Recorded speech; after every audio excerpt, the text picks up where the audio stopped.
All right, this is the 38th episode of the Runnin My Mouth podcast. I am your no longer alone host, Aaron, and allow me to run my mouth for a little bit. So, as you may have been able to glean by now, this is no ordinary episode of the Runnin My Mouth pod.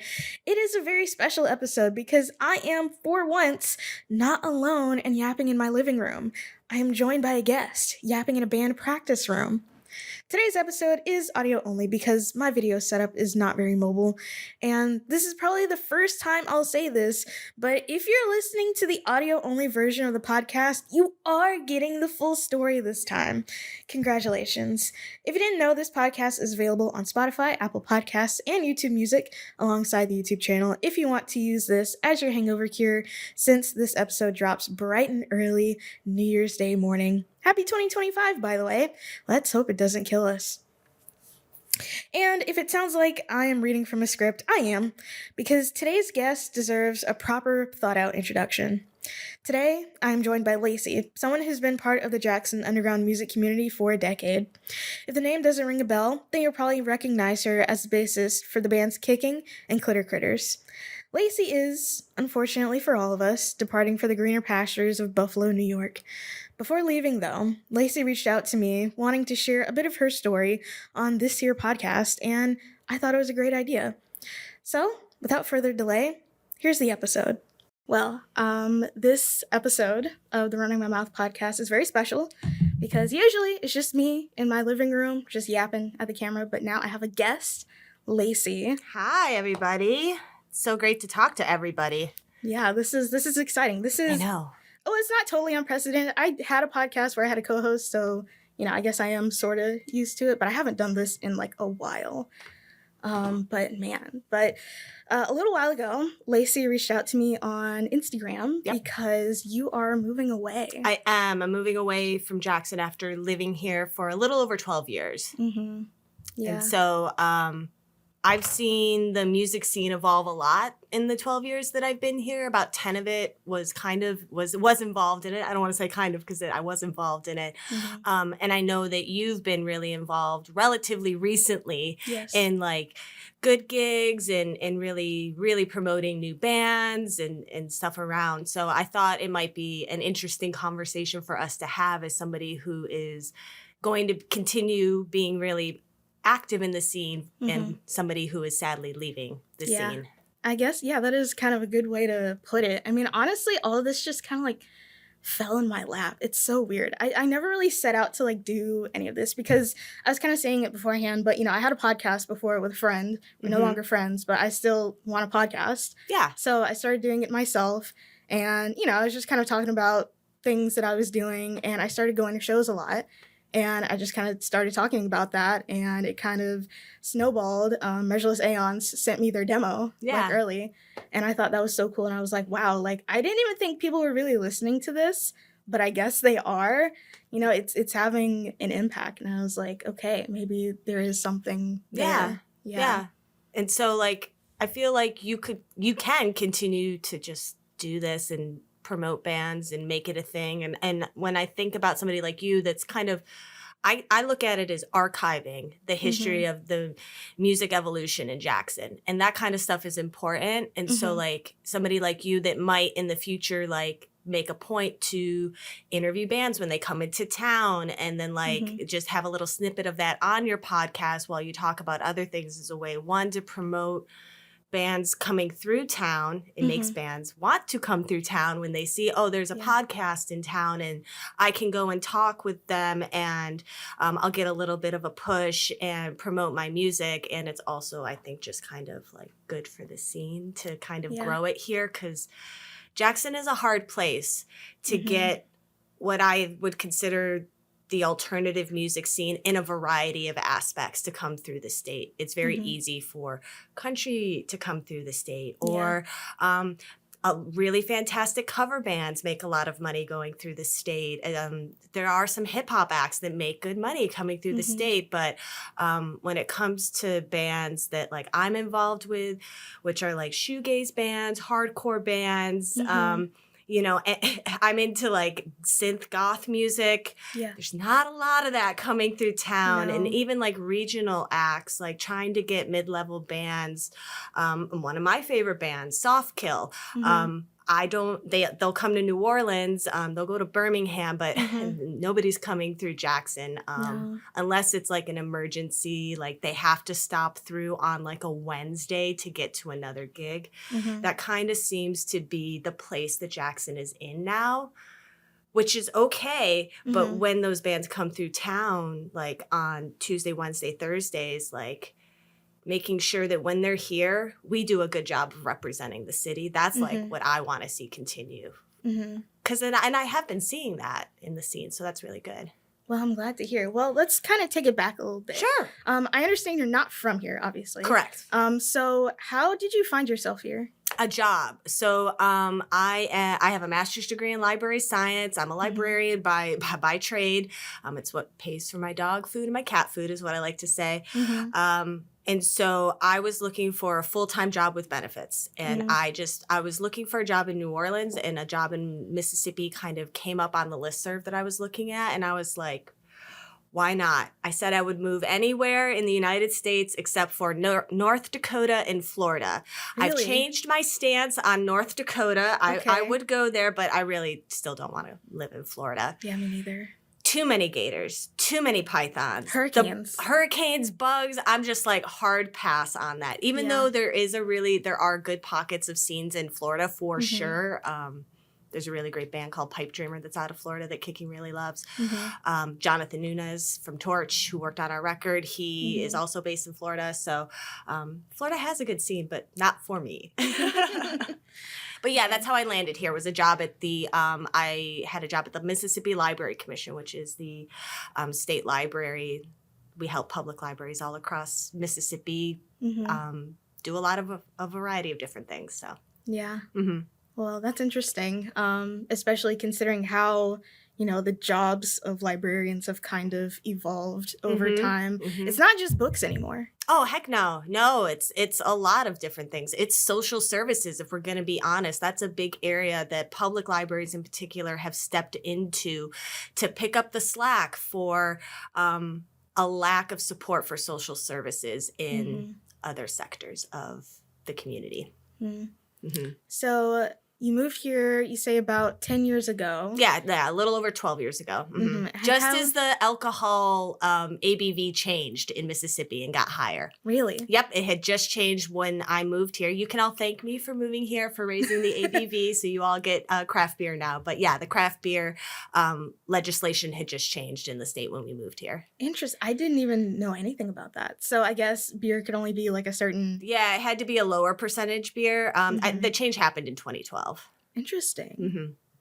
I don't really drink, so I don't really pay attention to I don't really drink a lot anymore either, but I did when I moved here. And that was one way I started just kind of meeting people in Jackson. Was Yazoo Brewing Company were really big in pushing their product in Mississippi. And so they were hosting a lot of like free beer drinking events around town. And so as somebody who was poor and moving here and trying to find different people in a social group, that was kind of an easy entry. So you say that kind of led you to meeting people. What led you to becoming, I guess, sort of involved with the music scene here? Because, from talking to, I guess I would affectionately call them old heads, it does seem that there was a very active music community back in the 2010s. Yes. So prior to me getting here, I guess there was a really thriving scene. When I got here, I moved, the address is fine. I don't live there anymore, but I moved into 1033 Monroe Street over in Bellhaven Heights. And there was a group of younger kids that lived in the carriage house behind the fourplex that I lived in. And that's where I met JD Burns. And so he has been extremely involved in the music scene around Jackson since he's been, I want to say 15 or 16. He was playing in bars and going to Sam's and doing all that kind of thing. So I met him at like a party at the kid's house behind us. And then, and we were just chatting and I said, I used to play music when I was up in Buffalo. I'm older. I'm 40. I was born in 1984. And so I kind of had a whole little music thing before I even moved to Mississippi. And so I had sold all of my really expensive great gear that I had bought when I was living in Buffalo because I was like, I'm not going to play music anymore. I'm a librarian. I have to be serious. I'm taking out my gauges and my septum ring and like got to be a professional person now.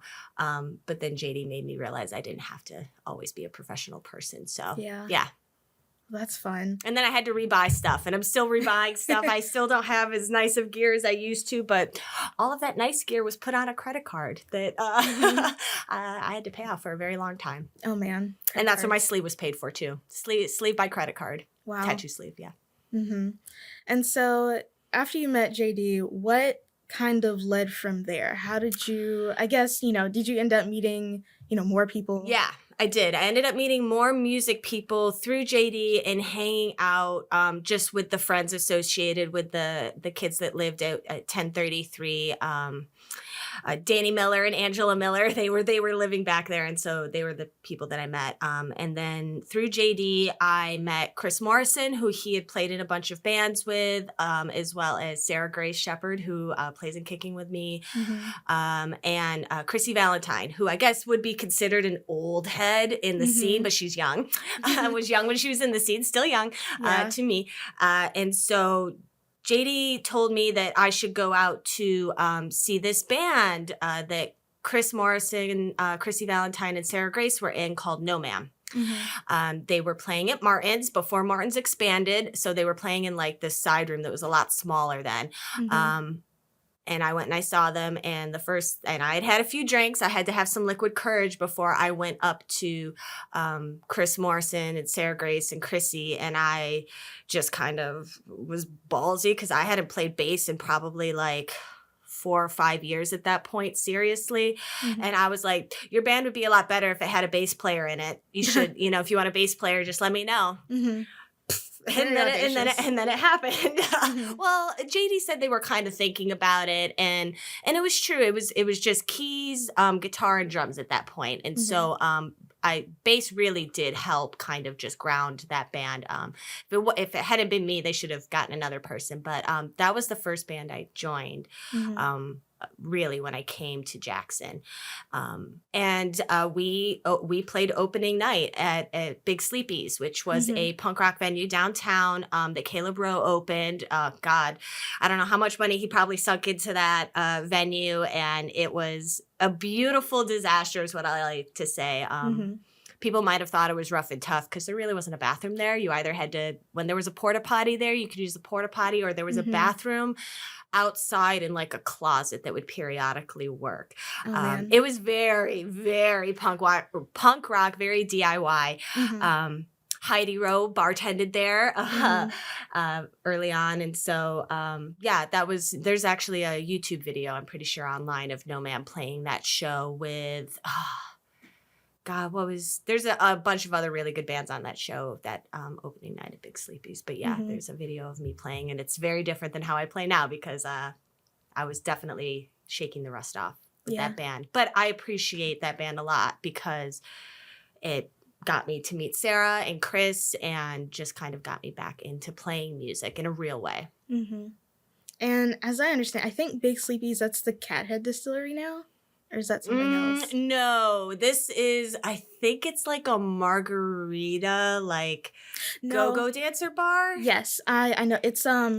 Yes, I know what you're talking about. Okay. Because I remember I looked it up one time. It used to be called it was also called Cowboys, like the other side of it eventually opened, and Kicking played an opening album release party for our record Modern Witch there. But previously the other side of it had been Big Sleepy's. Yes, because the Instagram account is still like live. Probably. It had the address on there, and some weeks ago I looked it up to see what was there now, and it's like a margarita place. Yeah. But I think there was this other venue that was where the Cathead Distillery is now. I do not know the name of it. I can't remember. I never played there. The Carter? Maybe. You'd have to, an old head would have to confirm. Yeah. You'd have to fact check it with a real old school person here. Yeah. So how, in the time that you've been here, how have things kind of evolved? Well, there are definitely more bands in town. I can tell you that, which is fantastic. There's a lot of younger people involved in the scene, which is also really great because without the young people, you know, you don't really have a scene. More venues. That's kind of been the biggest change is just more bands, more venues. You know, now sometimes it's like, God, there's too many shows going on. That's a good problem to have. It does dilute it a little bit, but I'd rather have more music than what can be here than not have enough and just people having to see the same bands all the time. So that's been nice. And the inclusivity, seeing the types of people coming out to shows, seeing more of the diversity of what being involved in an alternative scene looks like in reality. That's been really fantastic too. Just seeing different voices kind of just behind a mic as opposed to in the audience, but also seeing more diversity in the audience. That's been really great to see too, especially in a place like Mississippi where people don't think that that diversity is important here, or like that we don't think that diversity is important here. I don't like that when I hear, like, especially my northern friends say, you live in Mississippi, God, it must be awful there. There's so many bigoted people. And yeah, there are. As in coming into our practice space where we're recording today, there's people across the street flying giant Trump flags. And so like, yeah, those people do exist here in Mississippi. But I was told at one point in time that Mississippi has one of the highest per capita rates of adoption by the gay community. That like we are one of, like, it's per capita, and there's not a lot of people in Mississippi, but there are a lot of gay couples that adopt in Mississippi. I think that's something that's really beautiful about this state. So yeah, it's just kind of changing the narrative, and I think that is also important to bringing bands to the state, to saying, no, you can play Jackson on a Thursday and have a good show. The same in Hattiesburg. I know Hattiesburg also has a really thriving scene. Yeah. We don't have to be competitors. We can kind of support each other in that way. So yeah, I think it's important for the entire state to kind of just show other bands that are from maybe the Pacific Northwest or just coming through that Mississippi is not a scary place to play. There are people here that want to hear your music and buy your stuff, buy your merch, because we all know that's how independent bands make their money these days anyway. It's not touring necessarily, it's the merch. Yeah, I can definitely say that was kind of the case for me because, you know, I've always, I guess since, you know, being a teenager and like developing my musical taste, I've always wanted to hear this kind of stuff like locally. But, you know, I'm from a very small town. You know, the population is maybe like 17,000, and I could in Mississippi? No, in Alabama. I'm from Selma, Alabama. Oh, okay. Yeah, very small town. Yes, and I could tell you that there's probably not that much going on there, if anything at all. And so I thought that was kind of the fact for like the entire South, outside of like maybe Atlanta. Yeah, you know? And so I didn't really kind of have that, but coming here and seeing that exists, that was very, I guess, reassuring for me, you know? Good. I hope it continues in that direction. Yeah, I would say it is. Yeah, for sure. So I've gotten varying opinions about this, and I kind of evolve on it as well. But you talked about the amount of venues that we have here. I would say that they are definitely, a lot of them are different types of businesses first. Yes. And then venues second.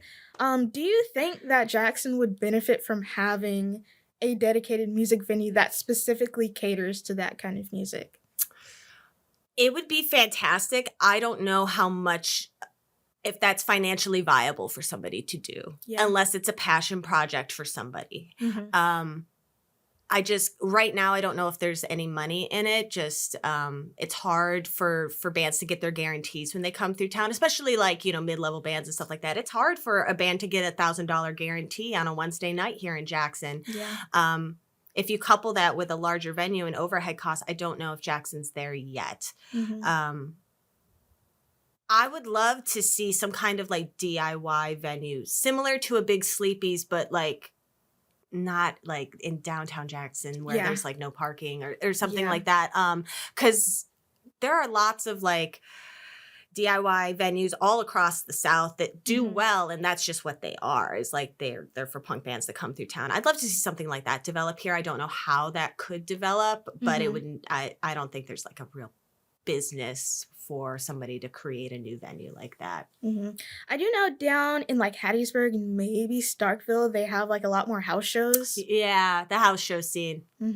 That would be great in Jackson. I know Kicking played a house show.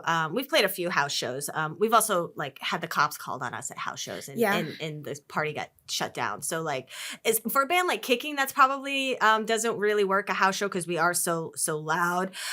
But for like Clitter Critters, like a more of a punk style band, that I love playing house shows. Well, I love playing house shows in general, even if the cops get called on us. It's still a story, but yeah. I've never been to a house show, but I have always kind of wondered like how that works. I would assume the person throwing it is maybe they don't own the house. They're probably typically they rent it. Yeah. Most of the ones I've gone to, it's been a rental sort of situation. Yeah. Yeah. And you just kind of have to hope that your neighbors are chill. Yes. Or where I'm moving back to and where I'm from in Buffalo, there's a really famous it's not a house anymore, but there was a famous house on Custer Street, and it was known as the Punk House. And like they threw hardcore and punk shows in the basement of their house. Coheed and Cambria played there. Really? And it's funny to think about, you're in a basement, you're like, the ceilings are so low, and you have all these people just crammed into this basement of this like rental house in the University Heights. But it's like, yeah, that kind of stuff is, it's what makes scenes. It's what we watch documentaries about on YouTube. Yeah. It's funny you say Coheed and Cambria played in the basement, but like they're gonna be at, what is it? It's like an amphitheater in Huntsville. When is this? Next year. And I was debating going. I don't really like driving long distances. Yeah. And from here to Huntsville, it's like 5 hours or 4. Maybe closer to 4. It's a little bit of a drive, yeah. Yeah, and I was like, oh man, I really want to go, but it's too far. I know.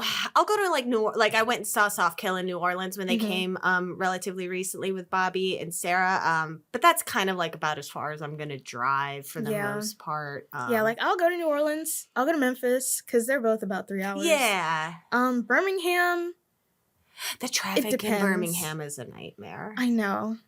But at the very least, from Selma to Birmingham, it's like 2 hours. Oh, that's not bad. It's not, but doing that at night after a show is kind of insane. The first time I did it, I was falling asleep by the end of it. Oh my gosh. The second time I had a plan, though. I had my little energy drink. I kept it in the car.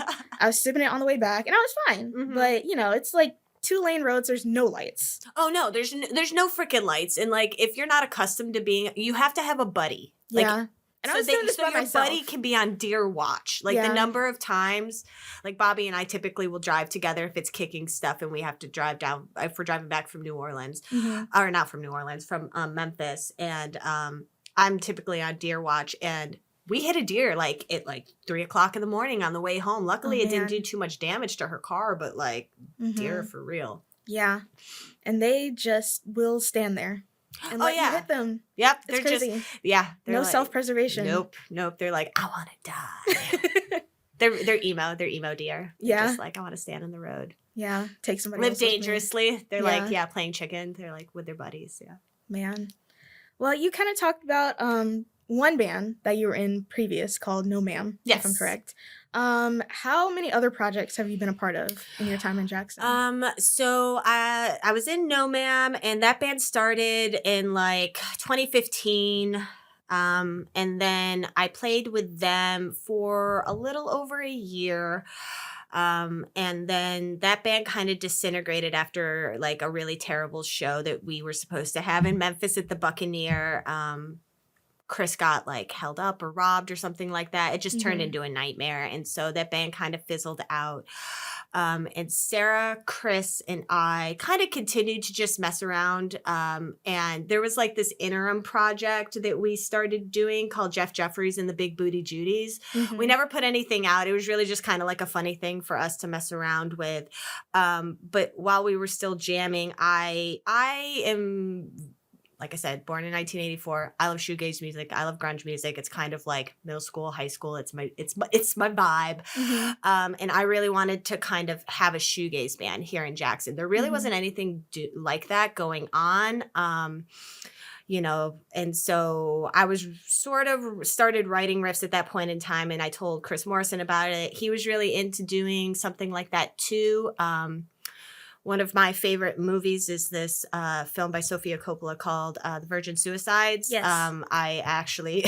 I wrote a master's thesis that has talks a little bit about that film, Mhm. and about her films in general. And I recently just got a Virgin Suicides tattoo as well. So yeah, Mhm. big Virgin Suicides fan. And so Chris really loves that movie as well. And so we started the band Lisbon Deaths. The first Mhm. iteration of that band included Chris Morrison, myself, Sarah Grace Shepherd, and then Derek Middlebrook. Mhm. JD actually jammed with us for like the first time, but then I think he got more involved with Space Wolf at that point in time. He was really busy doing stuff. Mhm. So Chris Morrison, Derek, Sarah, and I started the first iteration of Lisbon Deaths. And that was very kind of similar to what Kicking is. It's a 3-part vocal. There's some shoegaze stuff to it, but it definitely leaned more to not as heavy as Kicking is, but it was more in that traditional shoegaze realm. And so Sarah and I were in that band with Chris and Derek for a while. We recorded a couple things, but nothing ever got put out. And then Chris wanted to take a break. Mhm. And so Sarah ended up joining Kicking at that point in time because they were looking for another guitarist. JD had started Kicking with Bobby, her ex-husband at that time, Steven, and a drummer named Mike. And so they started Kicking, and then Sarah joined that band. Mike left the band, and they got Henry Atherton, who we had met while we were in Lisbon Deaths. He briefly joined Lisbon Deaths towards the end of that first iteration of the band. He played guitar then, but he had moved down here from Seattle, and he actually played a couple shows at Big Sleepy's doing some solo work. And so Henry joined Kicking on drums when their drummer Mike left. And then Steven, Bobby's ex-husband, kind of wasn't really interested in being very committed to that band. And JD was like, well, I just happen to know a bass player who's just sitting on her ass at home being sad because she's not in Lisbon Deaths anymore. And so, yeah, JD asked me to join Kicking at that point in time. And that was, God, 2016, maybe 2017. Yeah. Or sometime around 2017. I'm really bad with dates. I should have written them down before I came here, but I didn't. Poorly prepared librarian. I apologize. I don't know. I do have. And then I played in Borrowed Man. So Borrowed Man, I played a couple of shows with Borrowed Man in November of 2023. And then after Lisbon Deaths fell apart, right around towards the end of that band, Sarah and I really wanted to start doing more writing. But rightly so, at that point in time, I don't think Chris Morrison was really receptive to us writing. He really has a vision for the music that he works on, and which is okay. But Sarah and I wanted to start writing and having more of a voice and having more confidence, because I think Sarah would agree with this. We both weren't confident when we started playing music live. It's imposter syndrome. It's, I think, what a lot of female identifying and queer people feel that, is this space for me? Can I do this? How do I have to behave? What are the rules? What can I say? How much can I make my opinions known without pissing people off?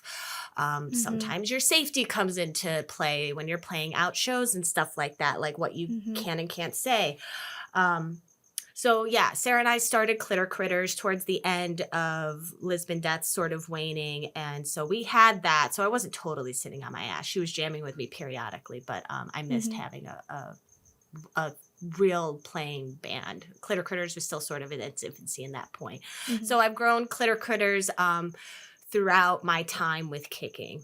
But I'm going to put it on record that I had Clitter Critters before I was ever in Kicking, so that there's no confusion that anyway. Okay.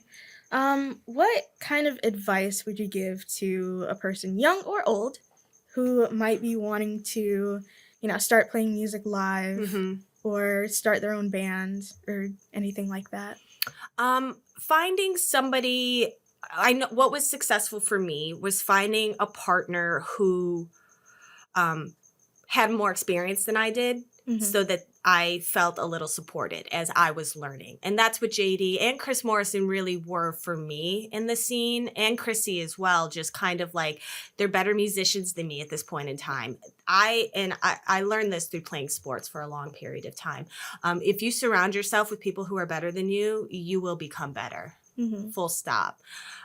So finding somebody who is willing to like support you in that way and not be judgmental, that you're learning. We Yeah. all had to start somewhere. Mm-hmm. So finding somebody else who kind of can just be that support for you as you're getting into the scene and not being afraid to just start doing it. Mm-hmm. But I think having the confidence of somebody else being like, no, you can do this. Like, if I can do it, you can do it. Mm-hmm. Yeah. I know there are kind of different, I guess, opinions on, staying versus leaving a certain place. You've left your hometown. I've left my hometown. We've done it probably for either different or the same reasons. And now since you're leaving Jackson, what kind of feelings do you have around that after being here for so long? Sure. I'm sad. I'm really sad. Jackson, Mississippi has a place in my heart. I know a lot more about Mississippi than I ever did about the state of New York, which is where I was born and where I lived the majority of my life up until I moved to Mississippi. So I love the fact that Mississippi has changed my perspective about the Deep South and about just being involved in a real scene. Because while I was involved a little bit in the scene in Buffalo, New York, not to the extent that I was able to be involved here in Jackson. And that's what I think is really great about smaller scenes like Jackson is you can be involved. It's not it's not this idea, oh, I wish I could do this. I wish I could do that. No, you can. The avenue is there. People want you to step up and help. So that's what I think is really great about the Jackson scene and what I'm going to miss a lot. And hopefully I'm planning to come back and visit and I'm going to force Sarah and Austin Tingle to have a Clitter Critter show if I'm in town. I know enough people here now that I can beg, borrow, and steal some gear to have a show here.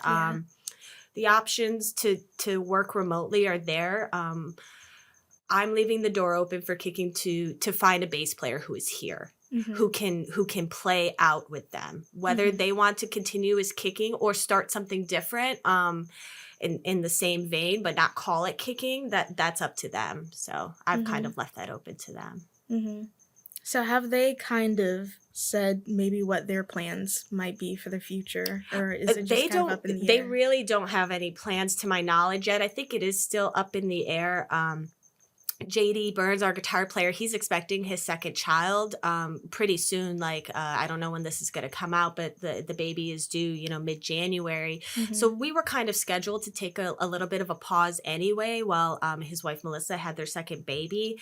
But we did just record a 4-song EP at Malico Studios with Kent Bruce. That's right. So we're in the process of mixing and mastering that. So I am still going to be involved in that. And hopefully they'll still want me involved in the promoting and pushing aspect of it. Cause I did, we all did aspects of that in Kicking, but there was a lot of the business sides of things, the not fun sides of things that I worked on. So I will hopefully continue to support them in that way until they don't need me to support them in that way. Do you kind of see yourself continuing with music? I mean, I know you probably plan on doing so in some way, but in your new location? I am. I don't want to pressure myself to jump into something too quickly. There are people up there that have reached out to me and people that I would love to have projects with up there. But while I sometimes feel a little, I don't always feel confident here in Jackson with being a musician and being involved in the scene, but moving back to a place where I remember going to shows as a 19 and 20-year-old, and I'm talking to people that are like, yeah, I'd love to play music with you. We should write stuff when you come back into town. And I'm like, yo, I went and saw you at shows. You're a real musician. I'm not a real musician. I don't know if I can do that. So I need to kind of like maybe get some confidence and figure out what's next. But no, I definitely want to continue making music in some aspect, whether that's working remotely, still doing stuff with Clitter Critters, or if it's starting something new up in Buffalo. But I want to create a pipeline. This is my goal, to create a Jackson-Buffalo pipeline where the people from the Deep South and around the scene in Jackson can come up to a place like Buffalo and be like, hey, I know you, I'll help you find a show. There's a little bit of that that's kind of already reciprocating in the punk scene, like with Lucy. You know, she's played in Buffalo several times. One of my friends from when I used to live up there, John Tuhill, he's come down here a bunch of times with his Project Science Man, and Lucy's gone up there and played with them. So there is kind of already this bridge happening that I would love to see like just continue or made stronger. Yeah. I kind of get the impression that, you know, being a musician and doing music is something that you can't really ever like stop. Like if you're doing it for the, I don't want to say the right reasons, but if you're doing it because it's like you love to create things, that doesn't stop. Like you always want to create things. We're not making money in the indie music scene. No musicians, frankly, these days, and in even larger markets are really making money. You do it because you kind of have to do it, or you go crazy, or you know you become self-destructive, all that kind of stuff. Yeah, I was constantly getting questions when I started, you know, booking shows and stuff, especially from my parents. They'd be like, oh, so how much are you getting paid? And I'm like, nothing. I don't get any money from this. In fact, I'm probably losing money from this. Right. You're doing it because you love it. Exactly. And like... And this could be possible in the future in Jackson. I just don't know how it'll happen. But you got it. Like, if you're going to be a promoter and like take it to the next level, you kind of have to have a backer. You kind of have to have some money that like, okay, if you don't make your guarantee through with the door, you've got a little pot of money that you can pay your out of town bands with. So you can meet your guarantee if the attendance that evening just doesn't happen to make it. That is hard. And it's so hard in a place like here with somebody like you that it's really grassroots. Yeah. And so people, if they're a larger band, they're taking a chance coming through. And they may just be like, okay, I'm just trying to get from point A to point B. If we sell a little bit of merch and we make a little bit of money, that's all we need. And a lot of times that's enough for some bands. But it's hard to grow an alternative scene. Yeah. Here, for sure. I think in most places. Yeah, probably. I remember one insane thing that my dad said to me when I started Jackson Underground. He was like, you know, you gotta monetize this. Like, if a band wants an interview with them, you gotta charge them $500. And I'm like, first of all, press pause, time out. These bands, I don't want to call them broke or nothing, but they don't have $500 to give me. No. So it's like, I don't see how you think that's even a possibility, which is crazy because he used to be a journalist. So it's like, okay, Anyway, my dad's Well, the music scene is very different. Like, if your dad, like, I'm just thinking about the scene from, like, the 70s when, like, this is me making it rain, like, and where there was just money and, like, bands were getting themselves in debt, and bands still get themselves in debt. JD, Sarah Grace and I, we have a friend who plays in a metal band, and the band that he played in signed to a good label with $43,000 in debt to record their record. Yeah. If you don't make those sales back, you're stuck with that bill and you're paying it off. And so like bands go into debt. Like you get on a big label, you know, something like Profound Lore or like, you know, a label of that size, like, okay, they'll sign you. It's going to cost you a shit ton of fucking money to make your record. Probably you're going to be really excited. You're going to want to work with you're going to want to work at a big studio, and you're going to want to have you're going to want to have a producer, and you're going to want to have a great person mix and master and a great engineer. Kicking, like for a band of our size, we fund ourselves. Yeah. The band is not making money, not making money to record at a level that we want to record at. We come out of pocket typically more than 50%. Like we'll save up door money and merch money and stuff like that. And like we'll get every now and then a really good paying gig. Like for us, a good paying gig. You know, playing Pride was, in our opinion, a really great paying gig. It allowed us to buy time, and that's what we look at when we're getting $50 from a show at CS's, or if we're getting like, you know, $300 to play like a festival in Denton or something like that. We look at that as time in the studio. Nobody's getting paid. We're coming out of pocket for gas money. Like Tingle's paying for his drums. We're all paying for our equipment. The band doesn't fund itself. So like you have to love what you do, and you have to give a shit about it. otherwise it's like you're just burning money being in a band. Yeah, and I know that's even the case for more, I guess, quote unquote, mainstream bands, because I saw an article this was from some years ago. There's this band called Periphery. They're from Maryland, I think Baltimore. Okay. And they're pretty big in the gent sphere. Mm-hmm. And they've done a bunch of tours. They've put out 5 albums. They got nominated for a Grammy. Yeah. And, still Misha Mansour, who is, I guess, their frontman, sort of, was like, yeah, this doesn't make us any money. No. And, they self-produce all of their music, but it's, it's still, it's a money sink. It is. Yeah, it is. The band I Hate God. Mm-hmm. They all have day jobs. Mm-hmm. When they're not doing I Hate God, they're just not all we do is I Hate God and that's how we make our money. No, they're construction workers, bands of that level. They all pretty much have day jobs. And so you're doing it. You love it. You make a little bit of money and hopefully it helps subsidize and allows you to continue to be an artist. But most people have another day job. Yeah.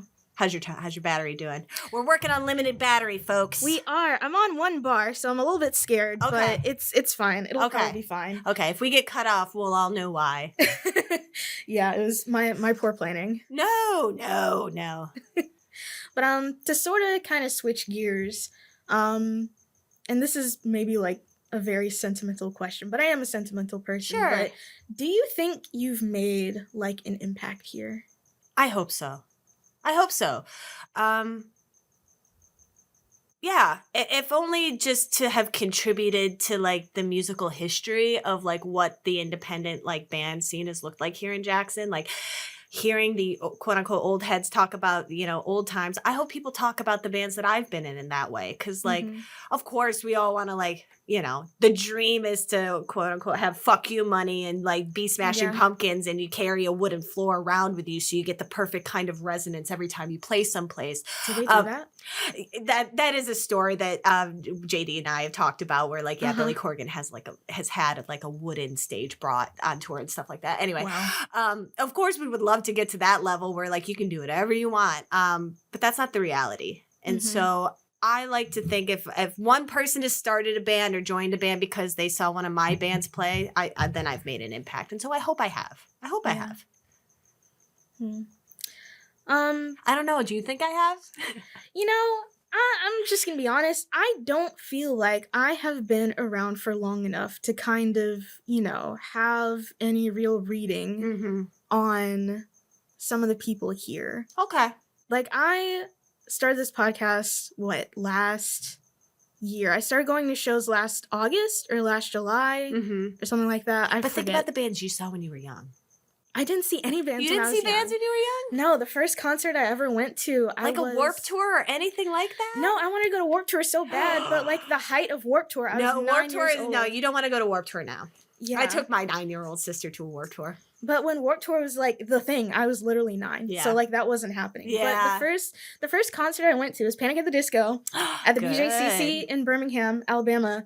I remember the date. It was April 7th. April 7th, 2017. It was a Friday. I got checked out of school early. How old was I? I think I was 17 at the time. Okay. And my mom drove me to Birmingham, and that was my first ever show. My second ever show after that was 2021. I saw Beartooth in New Orleans. And by then, I was an adult. I'd paid for everything, hotel, ticket, all of that. Isn't that awesome? When you do that for the first time, you're I'm a grown up. I got tickets. I'm driving to this show. I get to do whatever I want. Yeah. Yeah. It was amazing. I mean, I took a flight to Atlanta because again, I hate driving, to see Animals as Leaders. It's one of my favorite bands ever. Literally the highlight of my year. Yeah. And I didn't really have all of this growing up. So it's this is still kind of new for me. Okay. To be completely honest. I've always been... Well, you're doing it right. Going to a lot of different types of shows, which I think is important. I think you're doing it right, so...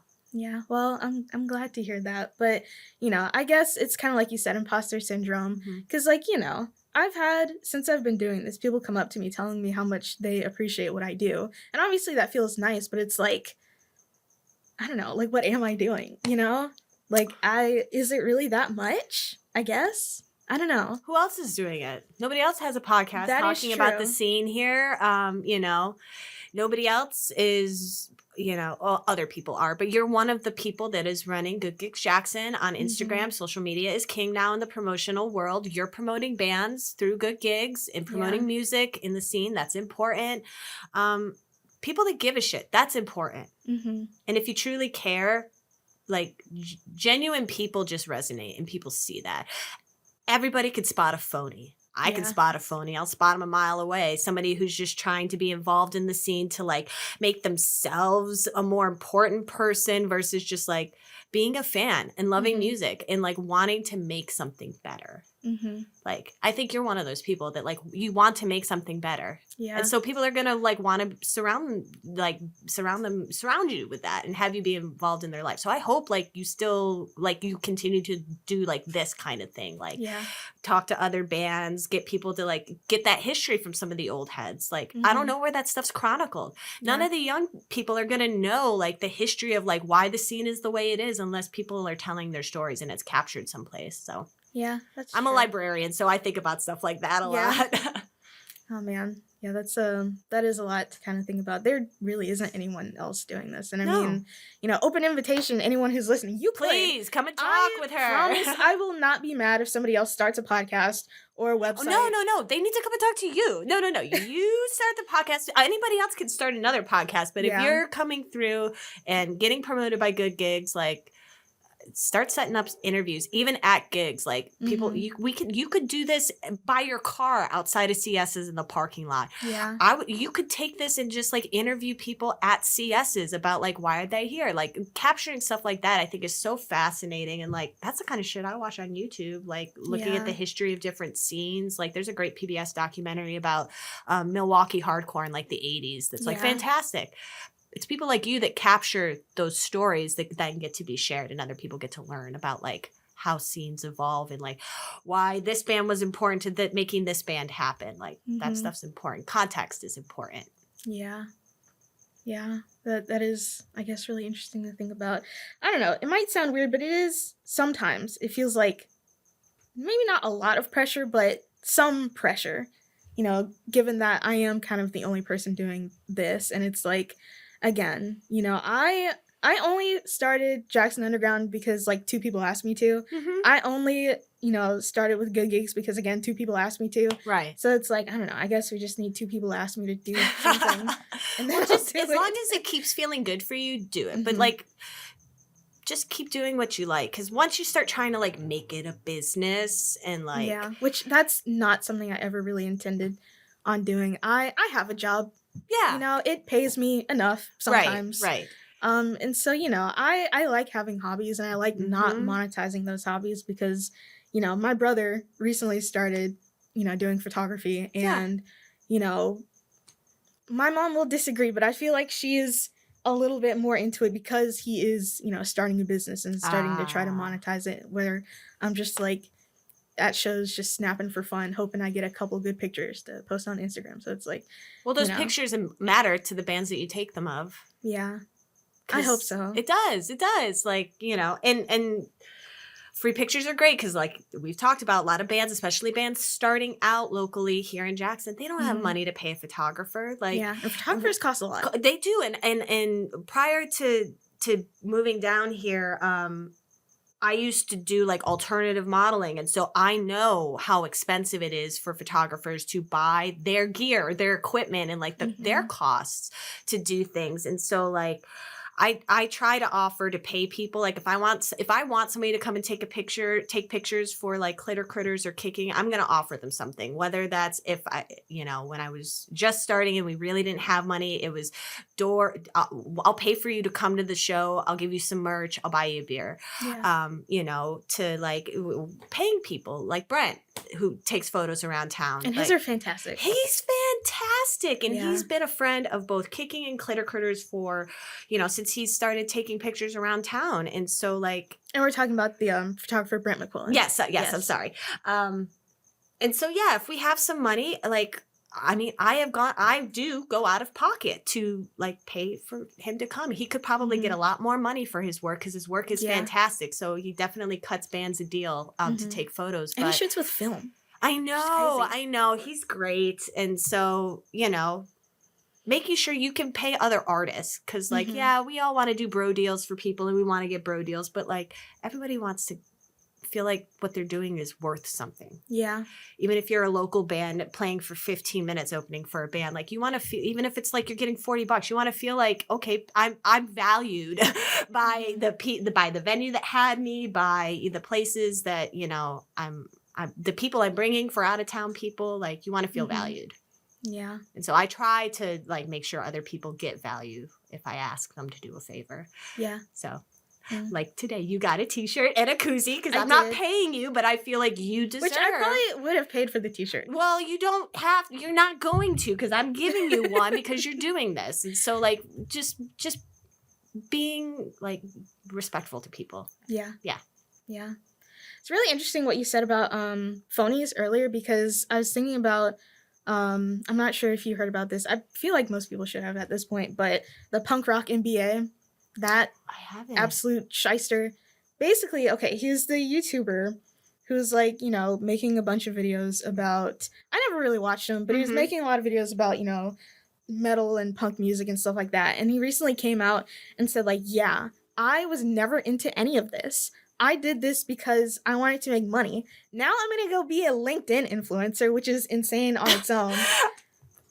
Okay. The term LinkedIn influencer is just really funny to me, but yes, go on. But I guess he's just, like, this marketing guy, and he saw a void or a way to capitalize on something. Yeah. And he went with that and he's been doing it for a while. And now it's all of a sudden come out and be like, okay, here's the truth. I was never into this. I got my money. Now I'm leaving. And I saw that interview, and it's like, it's insane. Like, I have never wanted to hit somebody in the face with a cricket bat more. You know, it's like.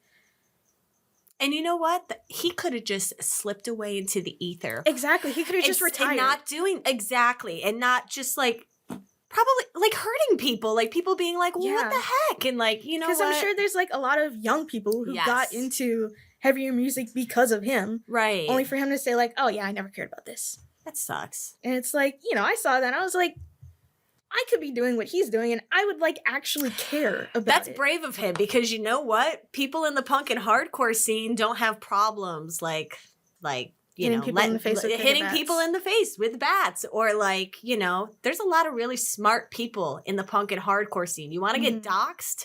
Like, I'm serious. Like, you want to. What we like to say a lot in Kicking and Clitter Critters is, like, people like to fuck around, but then people find out. Yeah. You know, you fuck with the wrong person, you're gonna get got by somebody. Yeah. But karma. I believe in karma. So I don't think he's going to be very successful on LinkedIn, if I have to guess. Because, like, how do you... You know what? There's money in marketing that I have no ideas about. I'm old. Yeah. I'm 40. I barely can function with social media as it is at this point. I'm sure there's ways to monetize LinkedIn. Yeah. Marketing. And I mean, I guess I technically work in marketing and have worked in marketing for, like, 3 years now, but I kind of don't have any respect for them, like, at all. Like, it's so crazy. My actual job is, like, to make commercials, and I hate watching commercials. I don't know how. I went to film school, okay? Yeah. I that's needed really a job. Cool. Yeah. But, you know. I wanted to go to film school, but I got talked out of it. Yeah. I was already in college when I switched majors, so there's really no talking me out of it. Okay. But also, I did start with, like, creative writing. And how I guess my parents are like, whatever, just let her be happy. She'll find out on her own that you can't get a job at the novel factory. So, unless you become, like, a celebrity, unless you're good at editing, ghostwriter, like a copy editing, like. But I didn't want to do any of that. I wanted to tell stories. You want to do copy for, like, a medical device company? Yeah, that's soul crushing. It's like corporate librarianship. There's a lot of money in that, but like, just, like, shoot me in the head, man. I don't want to do that nonsense. Like, no. But I, at the very least, get to apply some of my film knowledge to making commercials. You definitely should have started a film podcast. And then I could have also been on your film podcast. Because you know that's, like, what my secondary master's is in. It's, like, film theory and art history. I did not know so, that. like, I'm a big nerd about movies and stuff, so. The weird thing about it, though, is I felt like I was kind of the odd one out in my program, which is already really small, because I'm not, like, a film buff, you know? I haven't really seen a lot of movies that people would consider classics. You and I could have had a great conversation about like the snootiness that is involved in being a cinephile. And you're not a real movie lover unless you've seen like all of these esoteric, excuse my language, dry as fuck movies. Yeah. You're watching Bella Tarr movies. It's like watching paint dry and like, okay, Superbad is a great fucking movie. Yeah. That is great cinema. Mm-hmm. But so is, some of that esoteric stuff that you could sit there and get lofty and talk about theory and all that stuff. Well, it wasn't even like theorists. I just went to school with a lot of Marvel people. Oh, yeah. It's a different kind of movie lover. They have their place. Film bro. Yeah, film bros. Oh God, I'm sorry. I had to deal with film bros. But you know what? I say this. I've said this before, and I've probably said it on a podcast. I think about movies like I think about mac and cheese. Yeah. There's really fancy mac and cheese, and it's fantastic. It's got its place in time. So does a box of Kraft. Yeah. And they are both fantastic in different ways. And so I try not to like judge people for their movie tastes unless they're being highbrow people that think that they're so much better because they can talk to me about like their favorite David Lynch movie and like that. And they're like, all they want to talk about is Mulholland Drive. And I'm like, you're so basic and boring. Get out of my face, man. Well, I guess I got to ask, what is your favorite movie? Favorite movie of all time. That's really, really hard. I could tell you my favorite David Lynch movie, which is It's Wild at Heart. Okay. I love the symbolism with Wizard of Oz. I love the fact that the snake jacket that Nicolas Cage is wearing is something he found in a thrift store and brought it to be in the movie. I love that. Willem Dafoe is really like creepy and sexual in it, and it's very strange. It makes you feel uncomfortable. It's just it's probably my favorite David Lynch movie. But I love a lot of different kinds of movies too. So lots of different things. That's just one from like a big director. Yeah. I love David Cronenberg. That's another. And I love the fact that you don't get David Cronenberg without the Canadian government because his films were predominantly funded by state money, as were a lot of Canadian film directors. Attack of the Killer Tomatoes, made with government money. It's funny to think about it like that. And in a lot of countries, there's a lot of government support for the arts. Yeah. I wish that could have been the model that was here in the States. And there are grants for artists in Mississippi. There are, if you're ever interested, I can guide you to some, to like get funding to like make your record and to like get merch made and stuff like that. There is money in Mississippi, but it's not like, in other places. So, yeah. I think what's really interesting about Canada is that there are a lot of, I think specifically musicians that are like really big in Canada and like nowhere else. And it's because they have like a quota. I think specifically on the radio, and it might be TV too, where they have to have a certain percentage of Canadian media. Yeah. Yeah.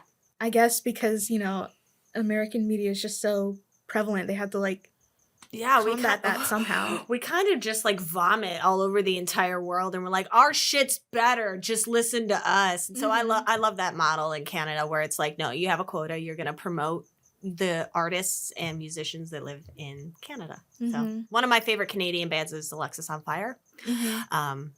So yeah, it was always it's always like a dream to Kicking was like, yeah, it'd be really great if like, I don't know, Alexis on Fire just like came through Jackson and like on a Tuesday and they needed a band to open and it could be Kicking. Those are like the stupid dreams that we think about in Kicking.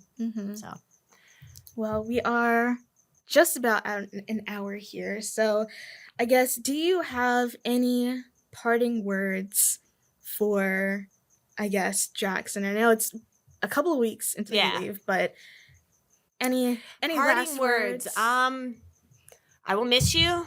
I hope you miss me, but I won't be sad if you don't. Keep promoting each other. Keep trying to make the scene a positive place and a safe place to be for all kinds of people. And yeah, just keep on keeping on.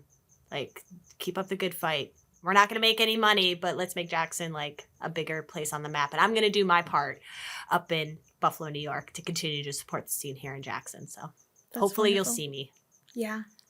I think that's a great place to end it. Thanks. It's been wonderful talking with you. Thank you for sitting down with me. Thank you for reaching out, because I wouldn't have even really thought of doing this until you said something. Okay. So, well, good. I hope yeah. you reach out to other people because I think other people would really like to talk to you too. Yeah. Even if it's just to promote themselves and talk about themselves. Yeah. This has been the 38th episode of the Running My Mouth podcast. Thank you for allowing both Lacy and I to run our mouths.